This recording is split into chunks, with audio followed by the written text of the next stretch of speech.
ஏதாவது ஒரு கஷ்டம் வருதா? எப்பவுமே நான் செய்றேன். போய் வானத்தையே போய் பாருங்க. சும்மா பாருங்க.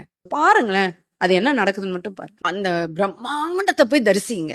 பார்த்துக்கிட்டே இருங்க. ஒரு 5 நிமிஷம் பாருங்க. ஃபர்ஸ்ட் இந்த ஸ்டெப் வரும். இந்த பிரம்மாண்டத்துல நான் எங்க இருக்கேன்? என் பிரச்சனைய இவ்ளோ மண்ட மேல வச்சு இப்படி பிரச்சனை பண்ணிக்கிறேனே! இது தோணும். 2வது அப்படியே இன்னும் உள்ள போகும் உங்களுக்கு. இன்னும் உள்ள அப்படியே பார்த்துட்டே இருக்கணும். அப்படியே போகும்.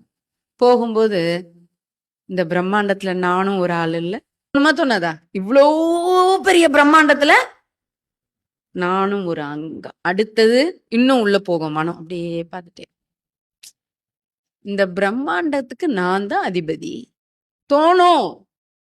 இந்த பிரம்மாண்டத்துக்கு நான் தான் அதிபதி. அடுத்த ஒரு ஸ்டெப்பு போகும். அப்படியே போகும். அப்படியே பார்த்துட்டே இருப்பீங்க. அந்த அதிபதின்றத தாண்டும். இந்த பிரம்மாண்டமே நான். எல்லாம் நான் தான் இருக்கேன். சூரியன் நான் தான், இந்த நட்சத்திரம் நான் தான், இந்த விண்வெளி நான் தான், இந்த கோள்கள் நான் தான், இந்த காத்து நான் தான், இந்த நிலம் நான் தான், இந்த நீர் நான் தான் வரும். இந்த 4 ஸ்டெப் வரும். அப்போ வரும் பாருங்க ஒரு ஃபீல். போயா ஊதி தள்ளிட்டு போயிட்டே இருப்பீங்க. அப்போ உங்க பிரச்சனை எல்லாம் அப்படியே விலகிறது தெரியும். அது எப்படி விலகும்னு தெரியாது. நம்ம என்னமோ பெருசா யோசிக்கிறோங்க நம்ம பிரச்சனைய. ஒண்ணுமே கிடையாது. இறைவன் முன்னாடி ஒண்ணுமே கிடையாது.